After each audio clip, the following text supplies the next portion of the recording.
ketika kita mengusulkan eh, proposal P2TV ini harus jelas deskripsi dan program rincinya apa yang dilakukan, di mana program rinci ini merupakan turunan dari rencana strategisnya institusi.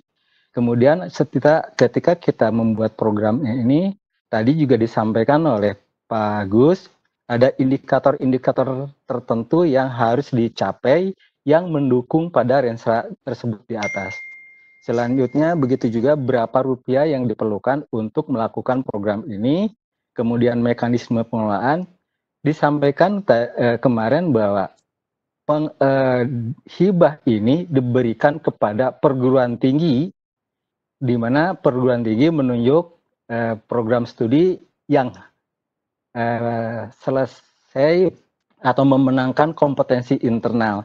Sehingga dengan demikian, mekanisme pengelolaan ini harus jelas dari rektorat ke program studi ataupun dari direktorat ke program studi dan bagaimana koordinasinya.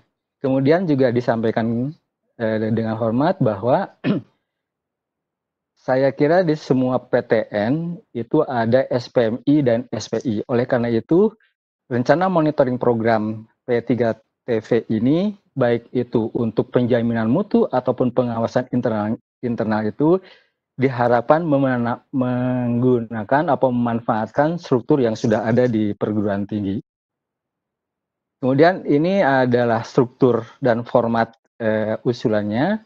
Pertama ada halaman, di mana di halaman itu ada covernya, kemudian ada halaman identitas dan pengesahannya, kemudian yang berikutnya adalah komitmen pimpinan perguruan tinggi. Nah, di mana komitmen perguruan tinggi ini adalah yang ya, jadi tadi disampaikan bahwa program ini adalah diturunkan kepada program studi, tapi yang memberikan komitmen ini adalah pimpinan PT, baik bisa rektor atau direktur. Kemudian ada daftar isi, kemudian dari situ harus membuat juga ringkasan eksekutif yang menjelaskan secara ringkas program yang diusulkan. Kemudian dalam isi proposal, itu ada bab 1 ada pendahuluan, bab 2-nya ada rasional dan konteks, bab ketiganya ada indikator kinerja, bab keempatnya adalah mekanisme, rancangan, dan pelaksanaan program dan kegiatan P3TV. Kemudian, apa sih program-program apa saja yang diusulkan dalam P3TV ini, dan berikutnya adalah berapa rupiah yang dibutuhkan, serta kapan pelaksanaannya dilaksanakan. Nah, Ibu dan Bapak, ini saya sampaikan cover dari proposal kita. Ini ada tambahan dibandingkan dengan kemarin, bahwa kalau kemarin kami hanya menampilkan nama program studi saja dan dan nama perguruan tinggi. Untuk saat ini kami persilakan kepada Ibu dan Bapak menuliskan bidang fokus P3TV mana yang mau disasar. Sebagai contoh misalnya tadi ada pertanyaan program studi tata boga misalnya dari pendidikan tinggi tertentu gitu. Nah, maka Ibu dan Bapak tata boga itu mau membidik bidang fokus yang mana. Nah, pilih salah satu, apakah di machinery dan construction, apakah di dalam ekonomi kreatif, apakah itu di dalam dalam hospitality atau di services gitu. Jadi di sini Ibu dan Bapak di dalam halaman proposalnya itu sudah menentukan program studi saya akan menguruskan bidang fokus pengembangan P3TV-nya ini gitu. Sehingga dengan demikian diharapkan nanti reviewer yang bertugas tidak lagi mengira-ngira ini program studi ini mengembangkan bidang yang mana gitu. Ini juga salah satu yang contoh dari halaman identitas dan pengesahannya disampaikan tadi, bahwa ada nama perguruan tinggi, kemudian penanggung jawabnya rektor ataupun direktur, tergantung apakah itu sekolah vokasi ataupun politeknik atau institut.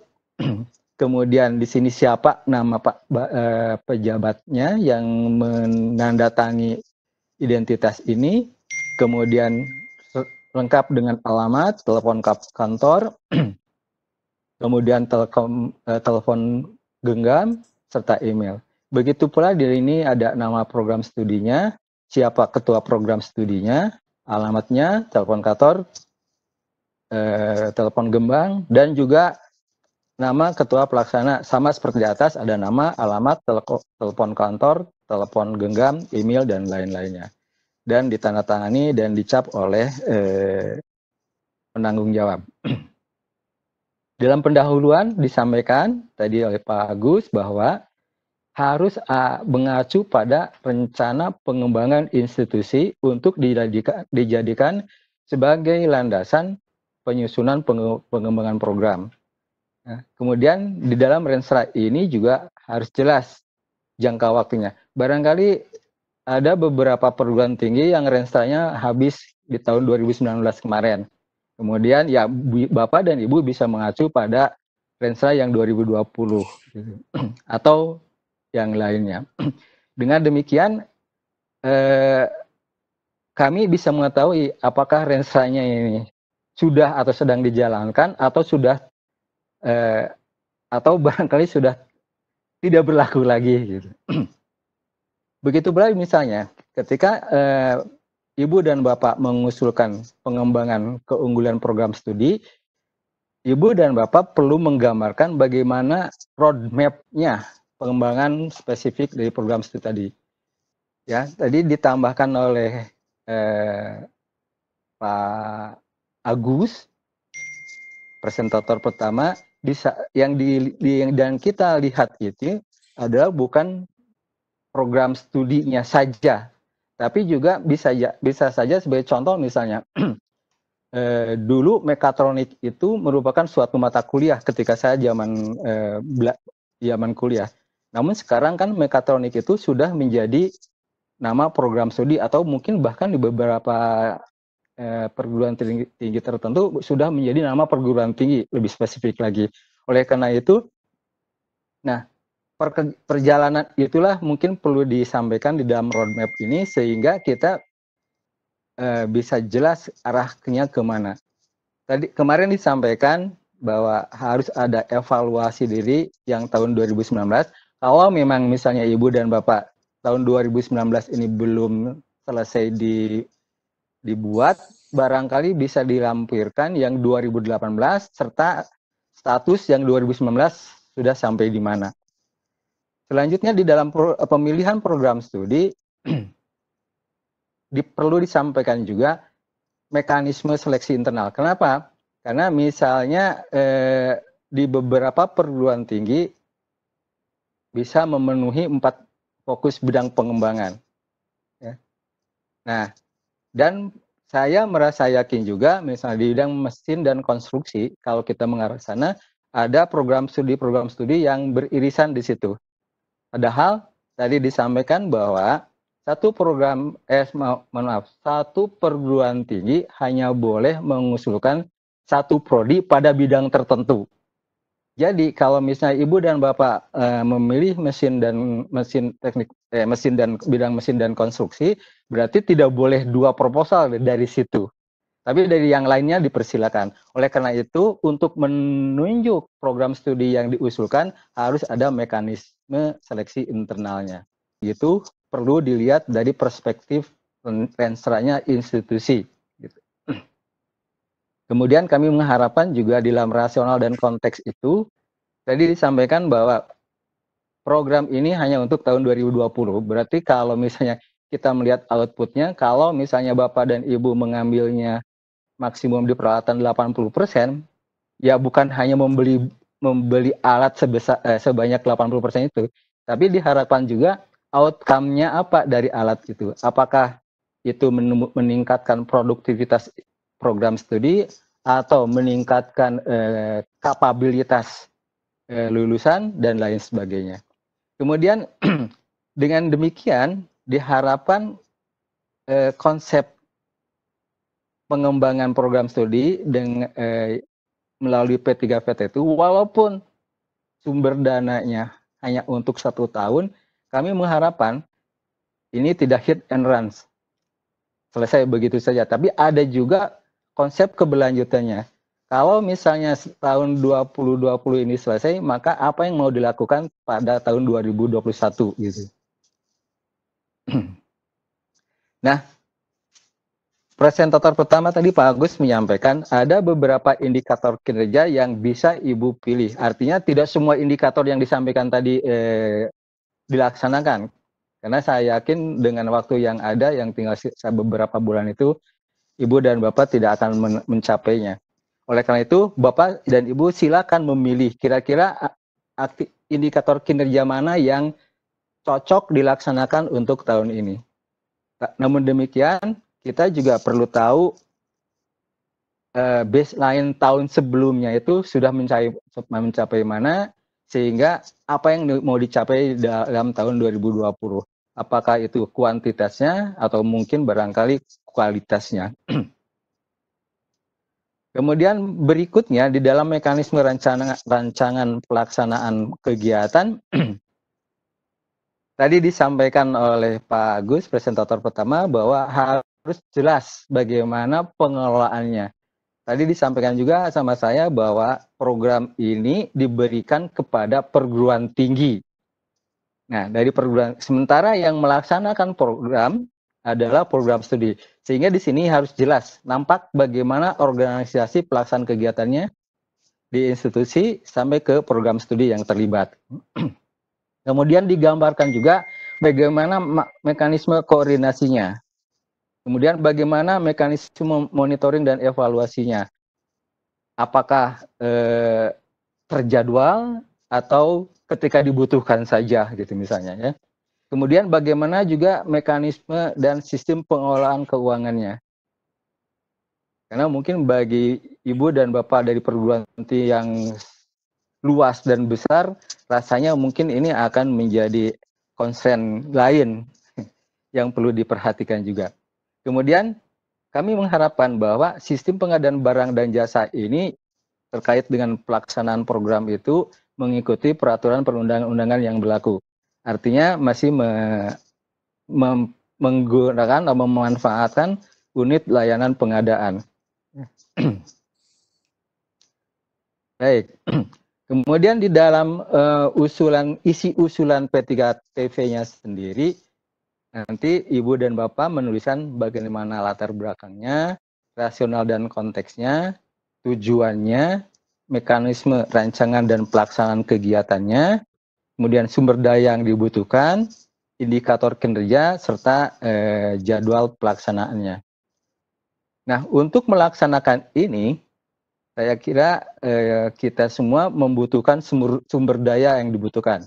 Jadi, tadi Ibu Bapak kan akan memilih indikator kinerja apa yang mau disasar. Sehingga tahu aktivitas dan subaktivitas apa yang perlu dilaksanakan.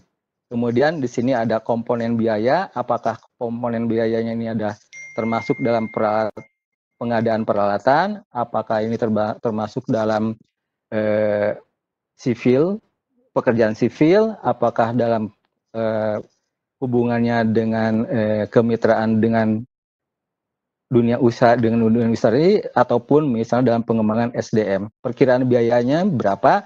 Nah, kemudian Ibu dan Bapak juga bisa menentukan sumber dananya dari mana. Tadi Pak Agus menyampaikan bahwa sumber dana dari P3TV itu adalah 3,5 miliar per program studi. Saya sampaikan lagi, dari P3TV 3 miliar per program studi. Nah, mungkin ada Bapak dan Ibu kan tadi diminta juga adanya dana pendamping. Bisa fresh money, tidak harus fresh money, tapi misalnya dalam in-kind. Tapi dalam in-kind itu pun Ibu dan Bapak bisa menghitungnya berapa kira-kiranya. Namun demikian dalam penentukan harganya itu adalah mengacu pada SBM ataupun SBI dari Kemenkes yang berjalan tahun ini. Kemudian ketika kita membuat sebuah aktivitas, misalnya di sini ada pengadaan peralatan, berarti Ibu dan Bapak butuh penempatan. Nah, penempatan ini misalnya tadi ada pengadaan peralatan. Barangkali kalau misalnya identitas penempatan ruangan itu ini ada hubungannya dengan pekerjaan sipil untuk penempatan barang tersebut. Tapi pengerjaan sipil ini bukan membuat ruangan baru, tapi merenovasi ruangan yang ada sehingga alat yang dibeli itu bisa ditempatkan di sini. Kemudian pemanfaatannya untuk apa? Apakah ini untuk proses pembelajaran di mata kuliah teori atau di mata kuliah praktek atau juga keperluan-keperluan yang lainnya.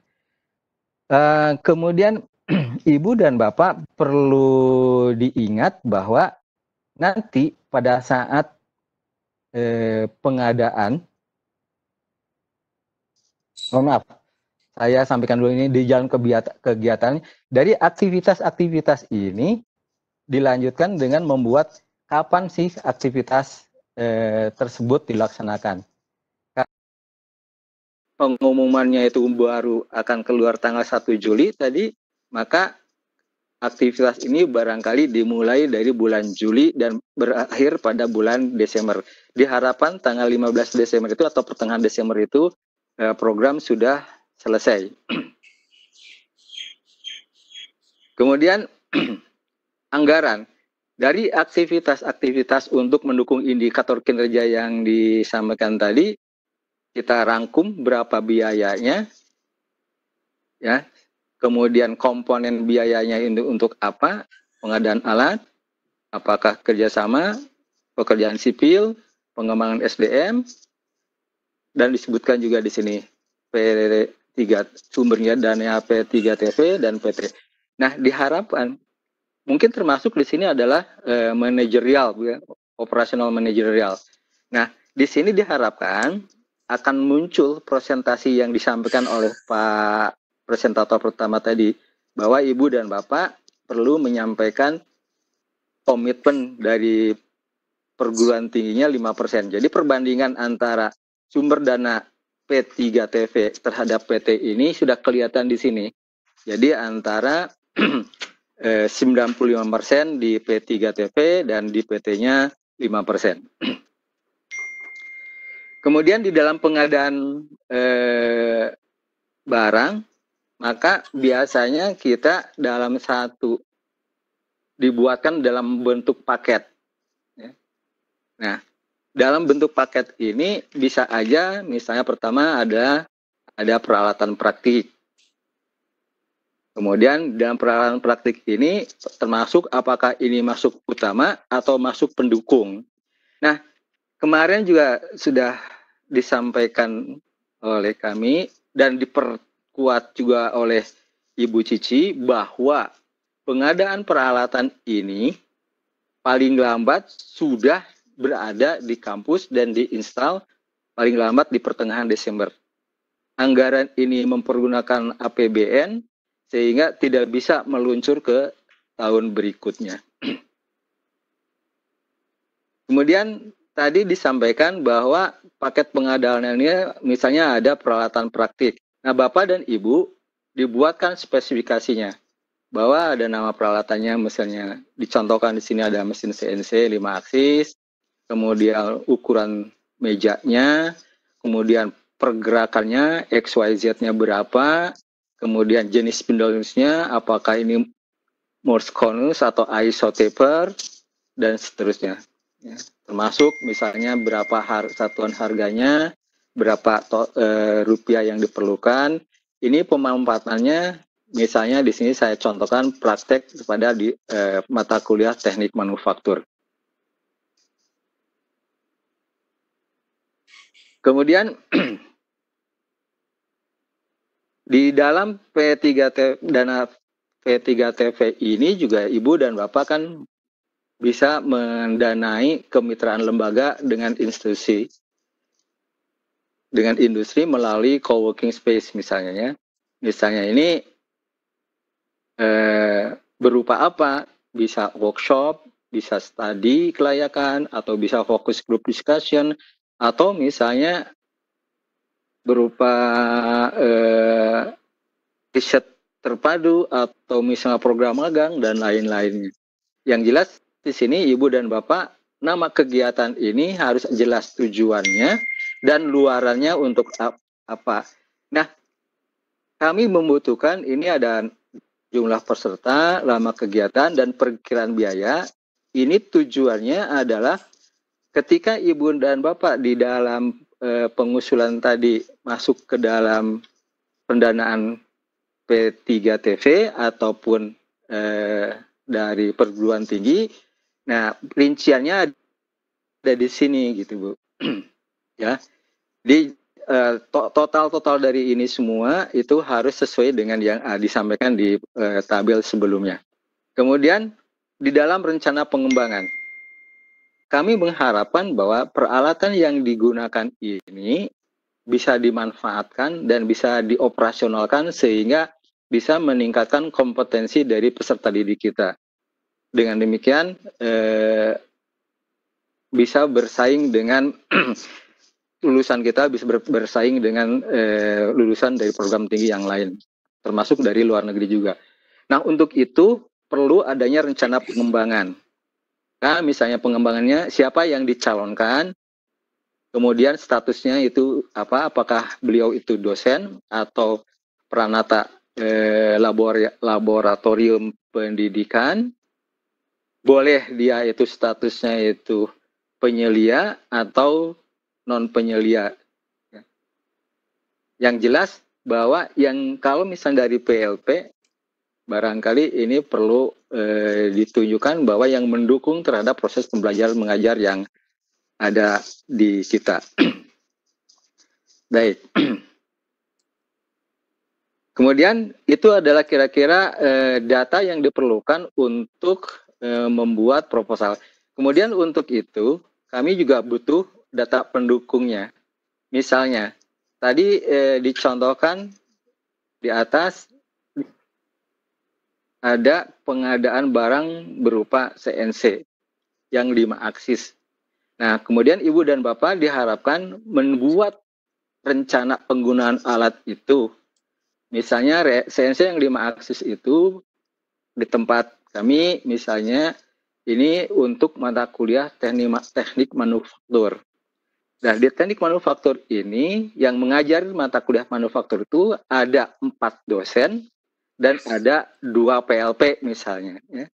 Ini adalah capaian pembelajarannya. Dan kemudian setiap minggunya alat itu akan digunakan misalnya 15 jam untuk 2 MEA, 15 jam untuk 2 MEB, barangkali beberapa jam untuk kelas yang lain. Nah, justifikasi ini akan menguatkan bahwa memang Ibu dan Bapak perlu mesin CNC di sana. Gitu.